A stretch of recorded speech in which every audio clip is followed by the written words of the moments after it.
نہایت ہی قابل صد احترام و احتشام اللہ تبارک و تعالیٰ کی حمد اور اس کے حبیب کریم کی بارگاہ میں ہدیہ پیش کرنے کے بعد ہمارا سابقہ جمعہ میلاد النبی کے حوالے سے تھا کہ اللہ کے حبیب کی آمد کی جو خوشی ہے اس کی سیلیبریشن میں امت مسلمہ کے مذہبی گروہ دو اور ایک عوام الناس جو اس کو سیلیبریٹ کرتے ہیں، یہ تینوں گروہ اپنے ایک غیر یقینی موقف پہ قائم ہیں، جس کی وجہ سے میلاد النبی کی پوری محافل کی جو برکات ہیں وہ ہمیں مل نہیں رہی۔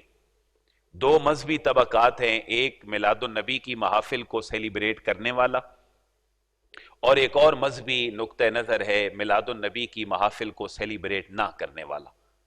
ایک تیسرا گروہ وہ ہے جو عوام الناس ہیں۔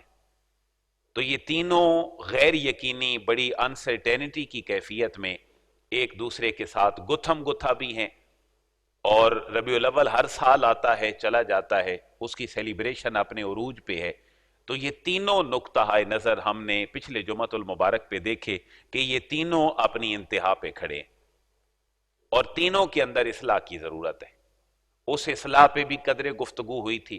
ہمارے اہل سنت والجماعت کے وہ دوست جو میلاد النبی کو سیلیبریٹ کرتے ہیں، وہ جو قرآن و حدیث کی سیلیبریشن ہے شاید وہ اس کو 100% اپنے سامنے رکھ کے سیلیبریٹ نہیں کرتے، اور جو تنقید کرتے ہیں وہ بھی میلاد النبی کے عملی طریقے جو رائج ہیں ان کو دیکھ کر تنقید کرتے ہیں، جس کا مسئلہ یہ پیدا ہوتا ہے کہ سیلیبریشن والے بھی انتہا پہ چلے جاتے ہیں اور تنقید والے بھی انتہا پہ چلے جاتے ہیں۔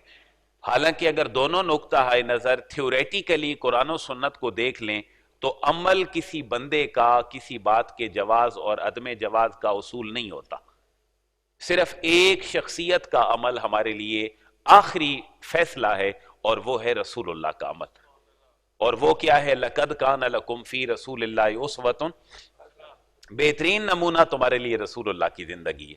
اس لیے پچھلے جمعے کا لب لباب کیا تھا کہ تین طبقے پس گئے اس کیفیت میں، ایک منانے والا، ایک نہ منانے والا، اور ایک درمیان میں عوام الناس۔ تو تینوں نقطہ نظر کو اپنی اصلاح کی ضرورت ہے۔ تھیوریٹیکلی، فکری طور پر، نظریاتی طور پر کسی کی ولادت کے تذکرے کو قرآن ممنوع قرار نہیں دیتا۔ اللہ کے نبی کی ولادت ہو، انبیاء کرام کی ولادتوں کا تذکرہ ہو، کسی بھی نبی کی ولادت کے تذکرے کو قرآن مجید کنڈیم نہیں کرتا، بلکہ اس کو بڑے کمال انداز میں، بڑے پروٹوکول کے ساتھ وہ قرآن مجید اس کو بیان کرتا ہے۔ اب ہم اس تفصیل میں جائیں تو یہ بڑی لمبی تفصیل ہے، لیکن میں ایک آدھ بات ہی آپ کے سامنے رکھنا چاہتا ہوں۔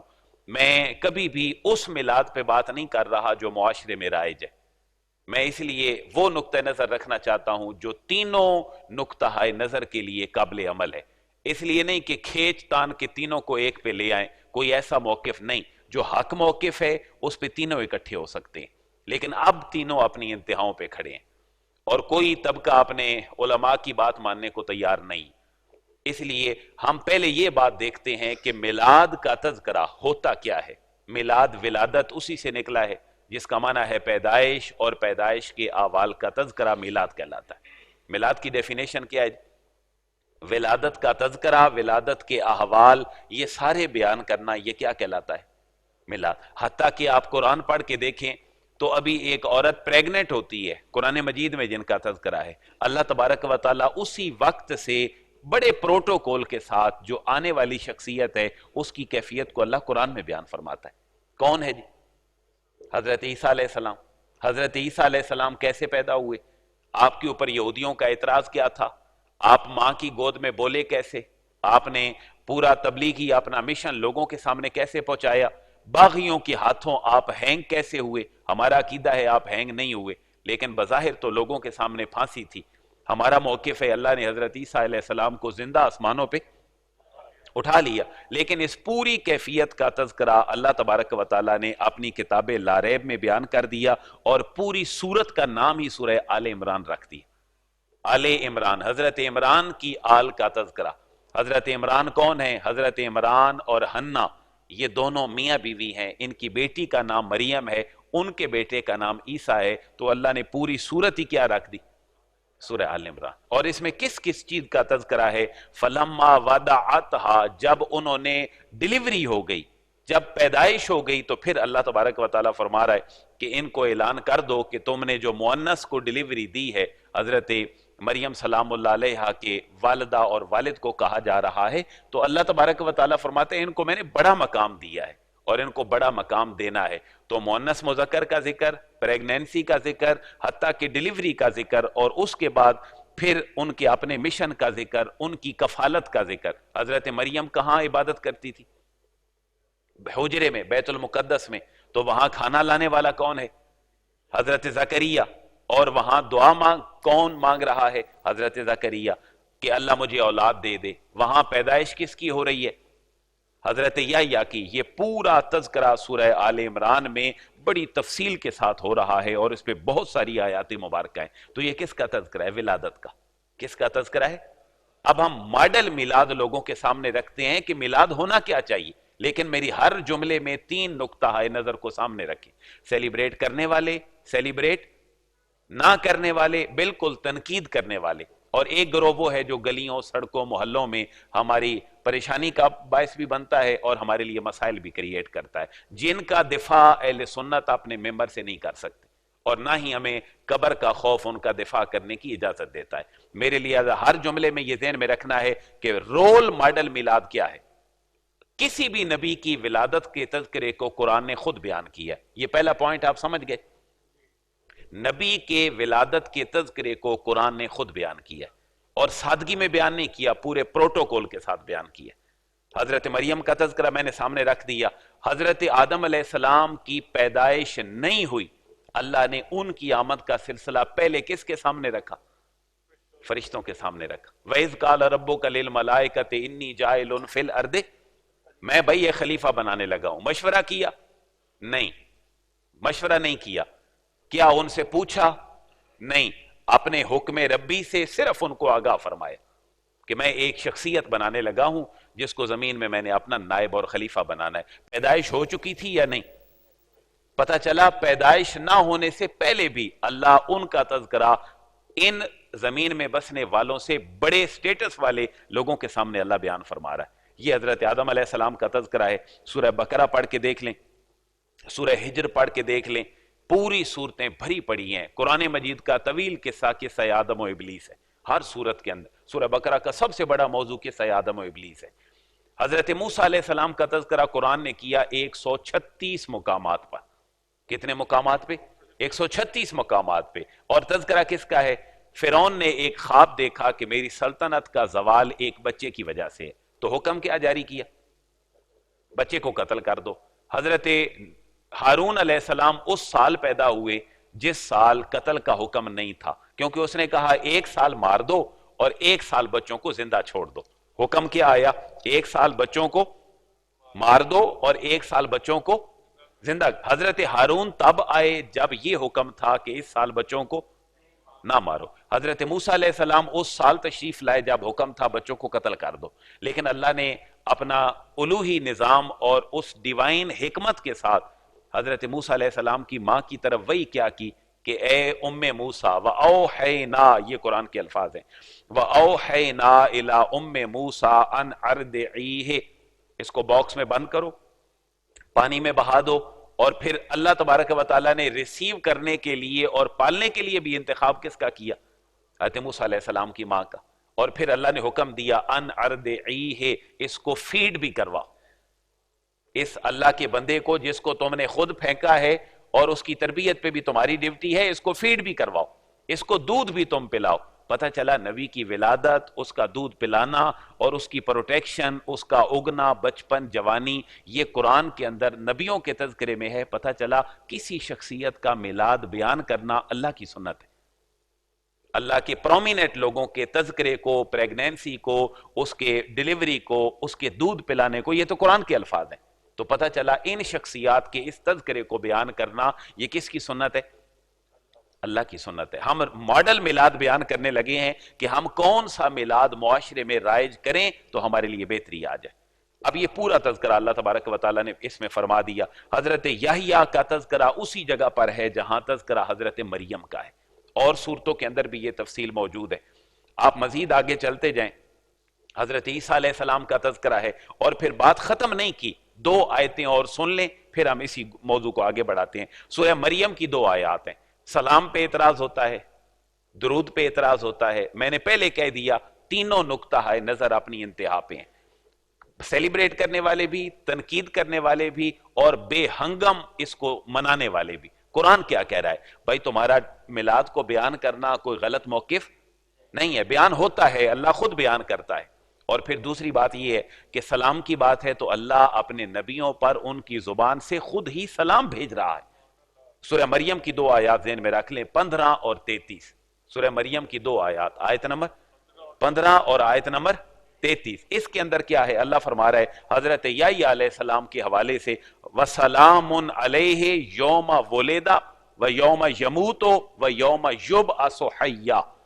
ایکٹیو سینس نہیں بلکہ پیسو اللہ نے ٹینس استعمال کی. وہ ٹینس کیا ہے؟ وَسَلَامٌ عَلَيْهِ, اور یحییٰ پر سلام ہو. وَسَلَامٌ عَلَيْهِ, اور یحییٰ پر سلام ہو. بھیج کون رہا ہے؟ اللہ نے ایکٹیو نہیں پیسو سینس میں ذکر کیا. میں بھی بھیج رہا ہوں, اللہ فرما رہا ہے, اور اس دور کے عظیم انسان فطرت سلیمہ والے وہ بھی جناب یحییٰ پہ سلام بھیج رہے ہیں. تو پتہ چلا سلام بھی اللہ نبیوں پر بھیجتا ہے. یہ سنت کس کی ہے؟ اللہ کی ہے. اور یوم ولدہ, کس دن سلام ہو؟ یوم ولدہ کیا معنی بنا؟ ولادت کے دن. ولدہ ایکٹیو نہیں پیسو سینس ہے. والدہ ہوتا تو اس کا معنی ہوتا ہے پیدا ہوا, اور ولدہ جس دن پیدا کیے گئے اس دن ان پر سلام ہو. تو پتہ چلا کہ اگر اہل محبت وقت ولادت کو یا دن کو کہیں سلام سیلیبریٹ کر لیں تو وہ سلام عبادت نہیں, وہ سلام تعظیم کے لیے ہوتا ہے. عبادت کے لیے کھڑے ہونا صرف کس کے آگے ہے؟ اللہ کے آگے ہے. لیکن تعظیم کے لیے کھڑے ہونا یہ شرک نہیں ہے. عبادت کے اندر اگر آپ کسی اور کو شریک کر کے کھڑے ہوتے ہیں تو یہ شرک فی العبادت ہے جس کی ممانعت ہے, جس کو قرآن نے کہا شرک کی معافی نہیں ہے. لیکن تعظیم کے لیے رسول اللہ خود کھڑے ہوئے, صحابہ کرام کے لیے کھڑے ہوئے, صحابہ کرام خود رسول اللہ کے لیے کھڑے ہوئے. پتہ چلا سلام سورہ مریم کی کس آیت سے ثابت ہے؟ 15 اور 33. کیونکہ ہم نے دیانتداری سے ماڈل میلاد کو لوگوں کے سامنے رکھنا ہے, اس کی کانٹ چھانٹ کر کے, تاکہ ایگریسیونیس اور جو زیادتی آ گئی اس میلاد کی سیلیبریشن اور تنقید پہ. اتنا کمال ایونٹ تھا جو روحوں کو معطر کرنے والا تھا, لیکن وہ ہمارے رویے کی وجہ سے سپوائل اور زہریلا ہو کے اس معاشرے میں رہ گئے. اس لیے وَسَلَامٌ عَلَيْهِ يَوْمَ وُلِدَ وَيَوْمَ يَمُوتُ وَيَوْمَ يُبْعَثُ حَيًّا. جس دن پیدا ہوئے تب بھی سلام ہے, جس دن ان کو موت آئی تب بھی سلام ہے. وَيَوْمَ يُبْعَثُ حَيًّا, اور جس دن اٹھائے جائیں گے اللہ فرماتا ہے اس دن بھی ان کے اوپر سلام. اب 33 نمبر آیت سنیں حضرت عیسیٰ کے حوالے سے. یہ کس حوالے سے تھی؟ حضرت یحییٰ علیہ السلام کے حوالے. حضرت عیسیٰ علیہ السلام کے حوالے سے اللہ فرما رہا ہے, سورہ مریم 33 نمبر آیت ہے, وَالسَّلَامُ عَلَيَّ یوم ولدت ویوم اموت ویوم ابعث حیا. پہلے اللہ نے بھیجا ہے سلام, اب حضرت عیسیٰ اپنی ذات پہ خود سلام بھیج رہے ہیں. اور وہ سلام کیا ہے؟ وَالسَّلَامُ عَلَيَّ, سلام کس کے اوپر ہو؟ میرے اوپر ہو. یوم کس دن؟ ولدت, جس دن, بولے جس دن میں پیدا ہوا, جس دن میری ولادت ہوئی اس دن میرے اوپر سلام ہو, اور میرے میلاد کے دن پر سلام ہو. میرے اوپر سلام ہو اور میرے میلاد کے دن پر سلام ہو. وَيَوْمَ أَمُوتُ, اور میرے اس دن پر بھی سلام ہو جس دن میری وفات ہوئی, یعنی اللہ نے اٹھا لیا زندہ آسمانوں پہ. وَيَوْمَ أُبْعَثُ حَيًّا, اور جس دن میں پھر اٹھایا جاؤں گا, کیونکہ حضرت عیسیٰ تشریف لائیں گے, تبلیغ کریں گے, دفن ہوں گے, پھر اٹھیں گے, تو اس دن بھی میرے اوپر سلام ہو جس دن میں ایک اور دن اٹھایا جاؤں گا. تو میرے بھائیو, دیانتداری سے ہم اللہ کو جواب دہی کے جذبے سے اگر آگے چلیں تو میلاد کا تذکرہ قرآن نے خود اپنے اندر کیا. میں نے پہلا جملہ یہ کہا ہے, جو میلاد پہ تنقید کرنے والے ہیں وہ میلاد کی روح نہیں دیکھتے, وہ لوگوں کا عمل دیکھتے ہیں. یہ بات آپ فالو کر رہے ہیں؟ تنقید کیوں بڑھتی ہے کہ میلاد سیلیبریٹ کرنے والوں کی جو زیادتی والا عمل ہے, جب وہ انسان دیکھتا ہے تو وہ کیا کرتا ہے؟ تنقید کرتا ہے. لیکن نظریاتی طور پر ولادت کا تذکرہ, پریگنینسی کا تذکرہ, ڈیلیوری کا تذکرہ, بچپن کا تذکرہ, جوانی کا تذکرہ, مشن کا تذکرہ, شادی کا تذکرہ, بڑھاپے کا تذکرہ, اولادوں کا تذکرہ, پھر اللہ کی حبیب کی شفاعت کا تذکرہ, یہ تو اللہ کی اپنی سنت ہے. اللہ نے خود بیان. 2 باتیں آپ لوگ سمجھ گئے کہ ولادت اس کو سیلیبریٹ اور بیان کرنے میں کسی کا کوئی اختلاف اگر ہے تو عمل کی وجہ سے اختلاف ہے. ادھر تنقید کی گولیاں، ادھر غلو اور زیادتی کی گولیاں جو معاشرے کو خراب کر رہی. لہذا دو باتیں ثابت ہو گئیں. سلام بھی حضرت یحییٰ پر کس نے بھیجا؟ اللہ نے. اور حضرت عیسیٰ پر خود کس نے سلام بھیجا؟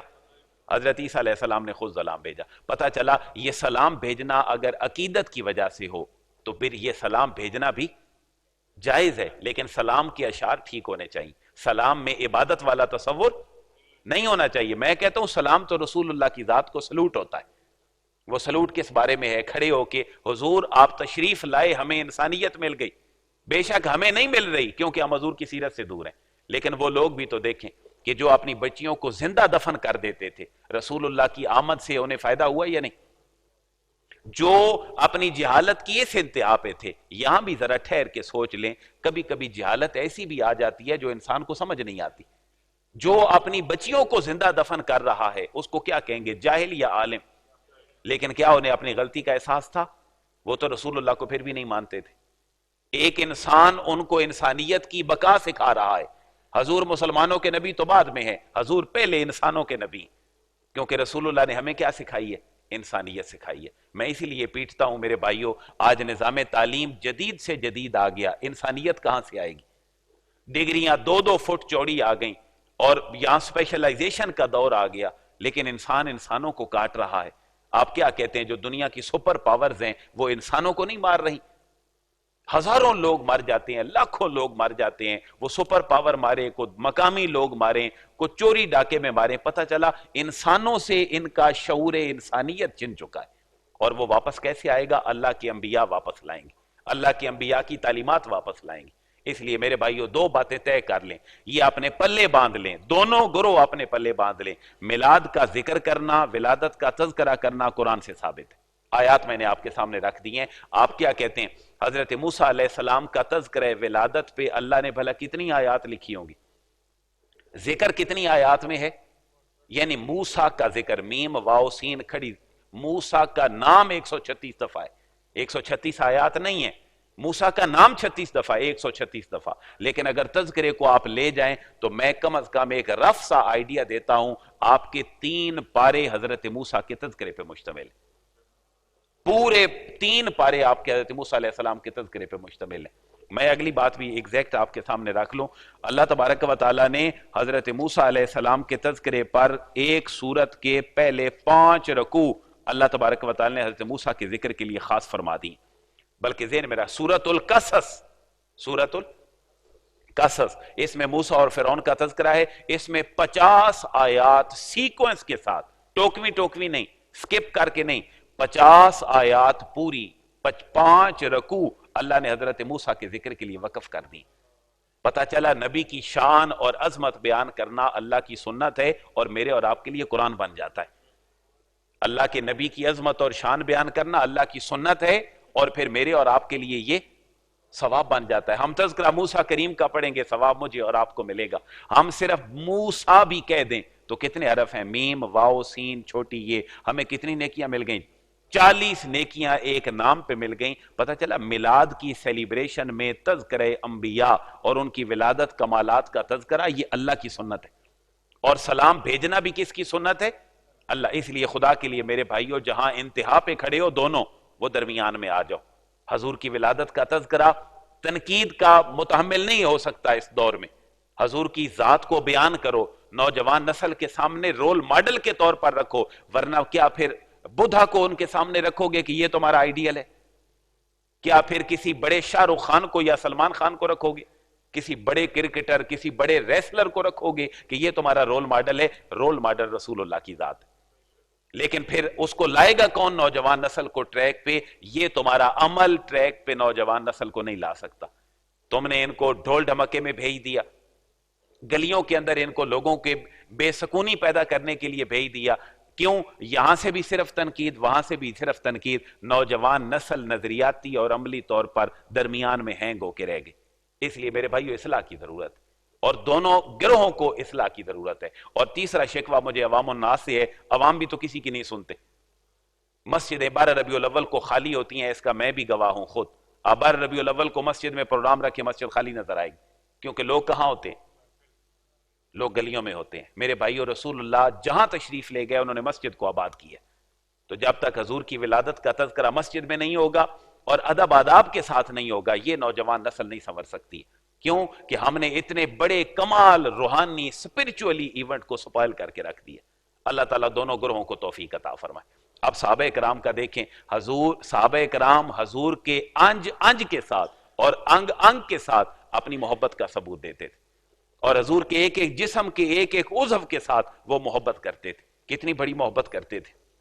میں نے حضور کے دست مبارک کا تذکرہ چھیڑا تھا، اور میں بخاری سے نیچے انشاءاللہ نہیں آؤں گا، کم از کم سیاہ ستہ سے نیچے میری کوئی حدیث نہیں ہوگی، کیونکہ سیاہ ستہ کو سیاہ ستہ کہتے ہیں۔ کتنی صحیح کتابیں ہیں؟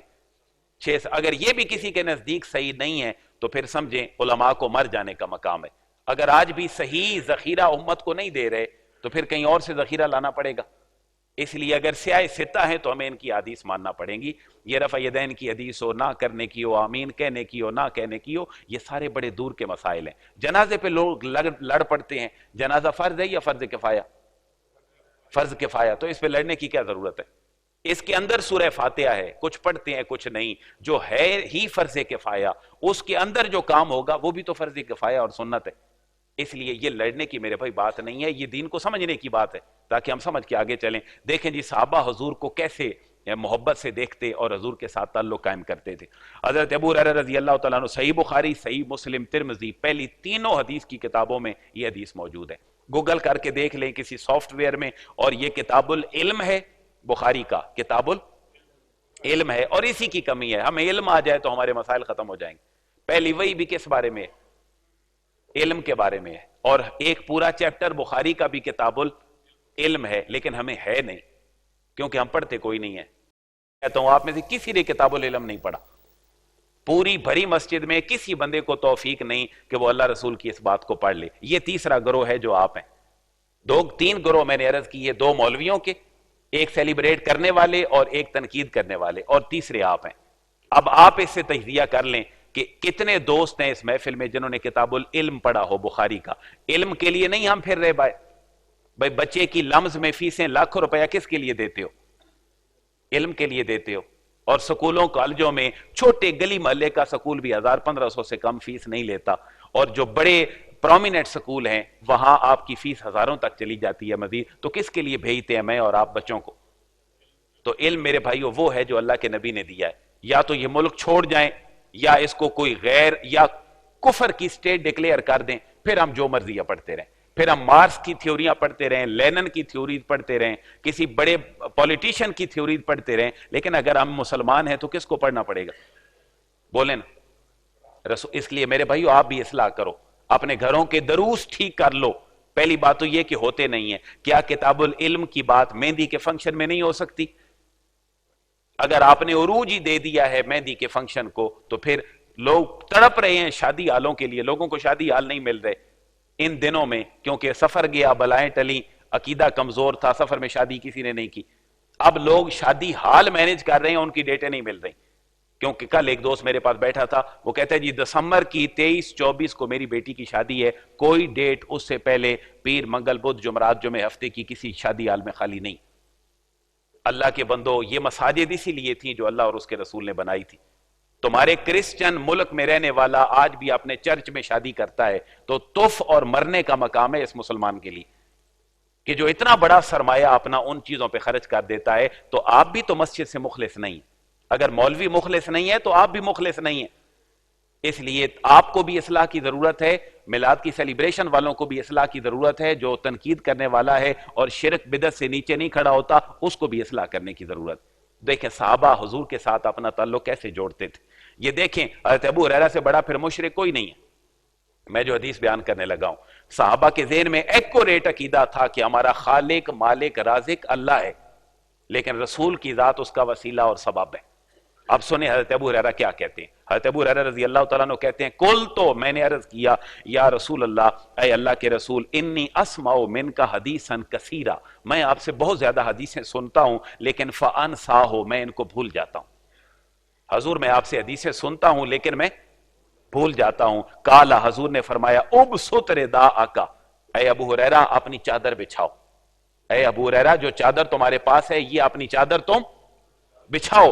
اور فبسطتہ، ایک ایک جملے کو بیان کیا، سکپ نہیں کیا کوئی جملہ. حضرت ابو ہریرہ کہتے ہیں فبسطتہ، میں نے اپنی چادر اتاری جو مونڈے پہ تھی یا میرے سر پہ تھی، میں نے فبسطتہ، میں نے اس کو بچھا دیا. کالا، راوی کہتے ہیں فغرف بیدہ فیہ، حضور نے اس بچھی ہوئی چادر میں ایسے لپ لے کر آپ نے اس کے اندر ڈالے. کتنی دفعہ؟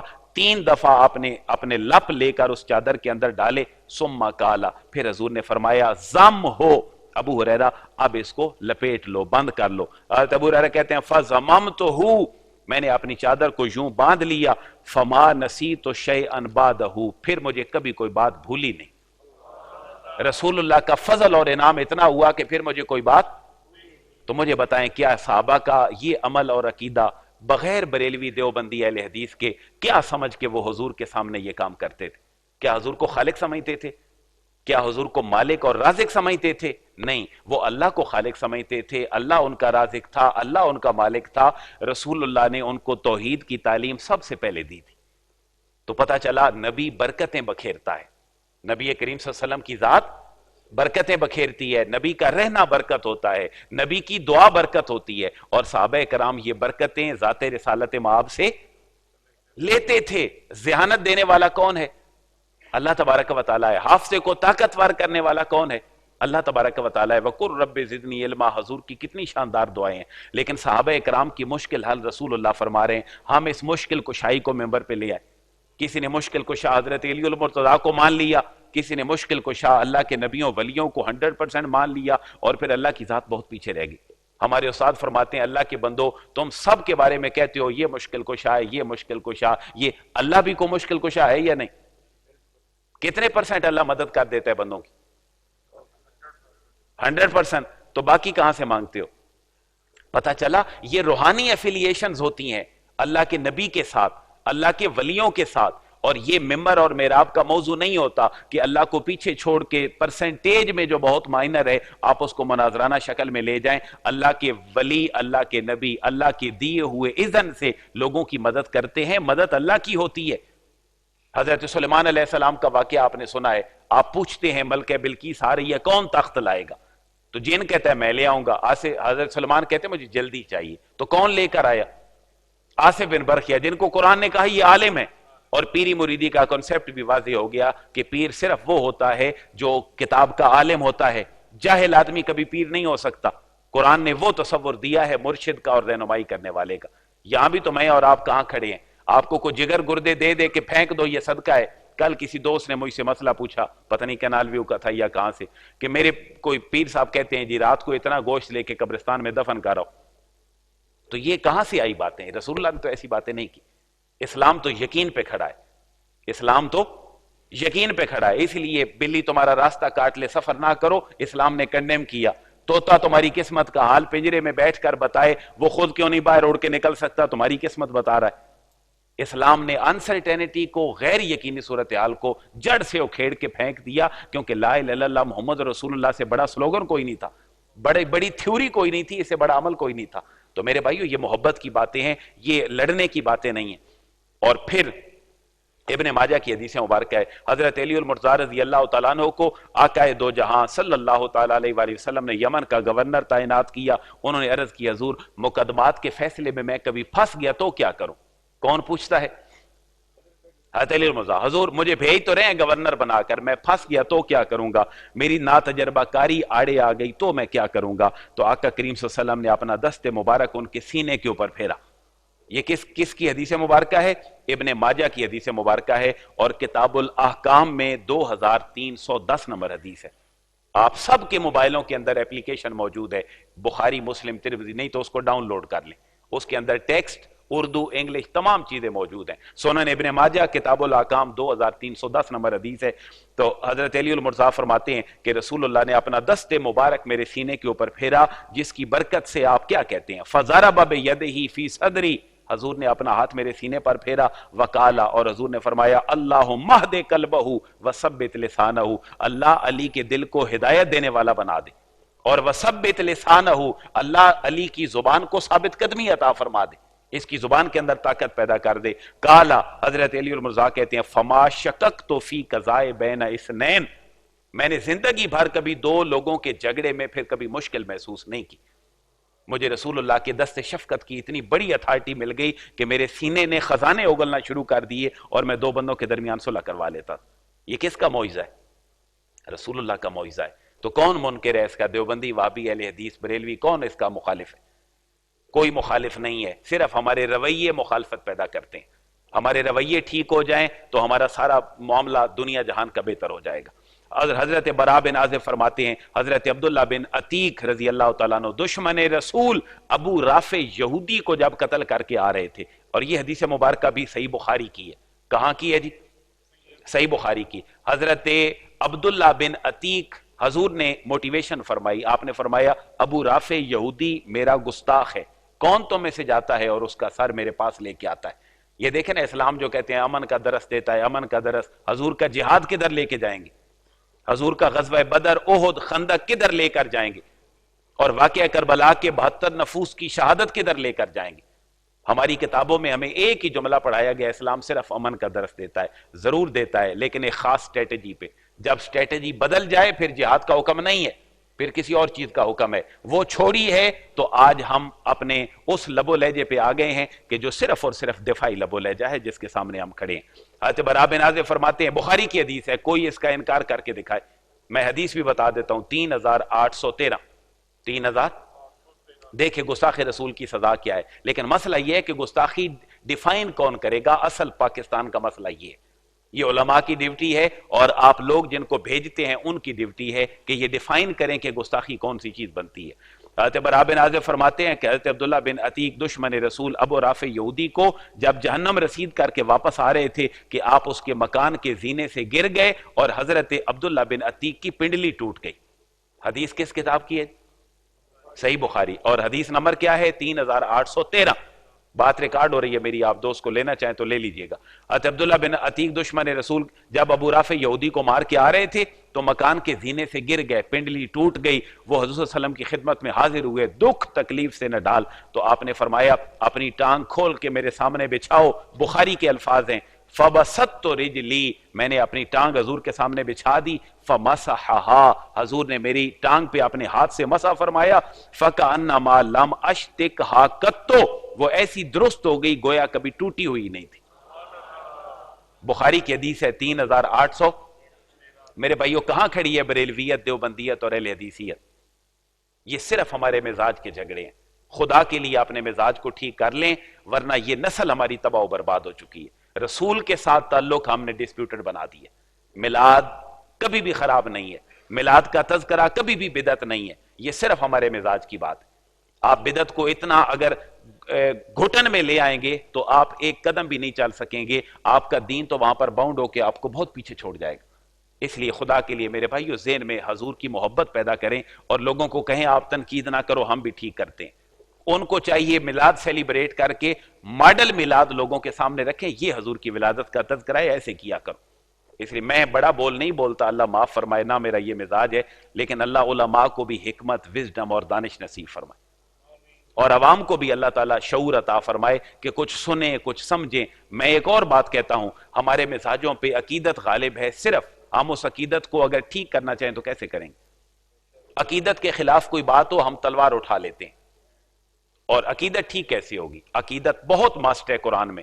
عقیدت کو اخلاص اور احسان کہتے ہیں. لیکن عقیدت کی اصلاح کے لیے اللہ نے 2 پیرامیٹر دیے ہیں، ایک قرآن اور ایک اللہ کے نبی کی حدیث. کیا یہ عقیدت نہیں ہے صحابہ کی حضور کے ساتھ کہ اپنی ٹانگ حضور کے سامنے بچھا رہے ہیں؟ کیا حضور نے MBBS کیا ہوا تھا؟ آپ تو اللہ کے نبی تھے، لیکن اللہ کے نبی کی اللہ نے ہاتھ میں اتنی شفقت اور شفا رکھی تھی کہ بیمار ٹھیک ہو جایا کرتے تھے. تو میرے بھائی شاید میری بات آپ سمجھ گئے ہوں کہ میں جو کہنا چاہتا ہوں. حضور کی محبت میں ترانے بچوں کو پڑھ کے سناؤ، حضور کی نعتیں لوگوں کو پڑھ کے سناؤ، اور اہل حدیث ہمارے بھائی بھی پڑھ کے سنائیں، ہمارے دیوبندی بھائی بھی پڑھ کے سنائیں، اور خدا کے لیے سنی بھی کو چج کی نعتیں پڑھ کے لوگوں کو سنائیں. لگیاں نے موجاں لائی رکھی سونے، یہ اہل سنت کی نعتیں نہیں ہیں. اہل سنت کی نعت بھی سن لیں. بلکہ کیا ہے، 1 منٹ میں آپ سب کے لیے یہ آج لے کے بھی آیا ہوں، آپ گیٹ سے لے جائیے گا. حضور کی سب سے بڑی نعت، بلکہ اگر کسی دوست نے اپنے بچے کو سپیچ کے کمپٹیشن میں بھیجنا ہے کسی بھی لیول کے اس چیز کو رٹ لے، میں سمجھتا ہوں اس سے بڑی حضور کی تقریر کوئی نہیں۔ اور یہ ہے کیا؟ یہ ایک کتاب ہے شمائل محمدیہ، امام ترمذی نے کتاب لکھی ہے شمائل کے نام سے، اس کے اندر 397 حدیث ہیں، یہ تعارف ہوا تھا لاسٹ جمعے پہ، 397 حدیث مبارکہ ہیں، 55 ابواب ہیں اس کے اندر، اور 15 احادیث کا خلاصہ یہ صرف A4 سائز کا ایک پیج ہے۔ تو اس کے اندر حضور کی پوری نعت ہے۔ حضرت امام حسن حضور آپ چھوٹے تھے جب حضور کا وصال ہو گیا، عمر کتنی تھی؟ 7 سال جب حضور کا وصال ہو گیا، تو حضرت امام حسن رضی اللہ تعالیٰ عنہ اپنے ماموں ہند بن ابی حالہ جو اماں خدیجہ کے پہلے شوہر سے بیٹے تھے، وہ حضور کے بھی بیٹے لگے، حضرت فاطمہ کے کیا لگے؟ بھائی لگے۔ تو حضرت امام حسن کے کیا لگے؟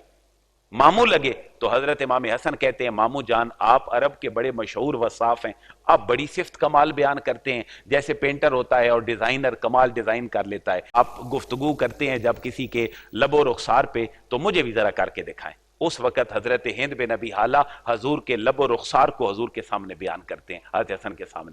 اور ام معبد کی وہ جھونپڑی والا واقعہ، جب حضور سے مکہ سے مدینہ تشریف لا رہے تھے، ام معبد کی جھونپڑی میں گئے تو وہاں کھانے کے لیے کچھ نہیں تھا، تو حضور نے فرمایا بلے کیا ہو کچھ ہے تو۔ ام معبد حضور کو نہیں جانتی، لیکن حضور فرماتے ہیں کہ ام معبد کچھ لے آؤ کھانے کے لیے، خاتون خانہ، تو کہتی ہیں کچھ نہیں ہے۔ حضور فرماتے ہیں وہ جو بکری کھڑی ہے ہم اس کو دو لیں؟ تو ام معبد کہتی ہیں وہ تو لاغر ہے، کمزور ہے، وہ دودھ نہیں دیتی۔ حضور نے فرمایا آپ صاحب خانہ ہو تو ہم اجازت دے تو ہم اس کا دودھ نکال سکتے ہیں۔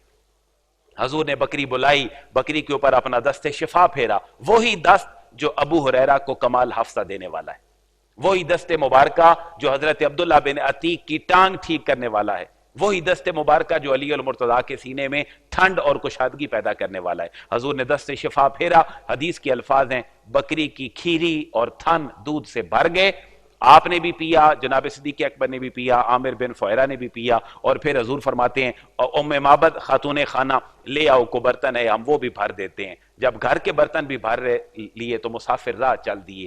جب شوہر واپس آئے ام معبد کے تو پوچھتے ہیں گھر میں تو تھا کچھ نہیں، یہ سارا دودھ اور کہاں سے آیا؟ تو ام معبد اب کیٹیگرائز کرتی ہیں چیزوں کو کہ وہ کون تھا، وہ بار بار پوچھتے ہیں وہ کس طرح کا تھا، وہ جواب دیتی ہیں وہ اس طرح کا تھا۔ اس کی آنکھیں کیسی تھیں ام معبد آنکھیں بتا دیتی ہیں، اس کی پیشانی کیسی تھی ام معبد پیشانی بتا دیتی ہیں، اس کے ہونٹ کیسے تھے ام معبد آپ کے ہونٹ بتا دیتی ہیں، ان کی گردن کیسی تھی، کندھے کیسے تھے، بال کیسے تھے، کان کیسے تھے، آنکھیں کیسی تھیں، ابرو کیسے تھے، پلکیں کیسی تھیں۔ یہ ساری نعت آپ کے A4 سائز کے اوپر ہے۔ اس سے بڑی نعت حضور کی نعت خان کے لیے کوئی نہیں۔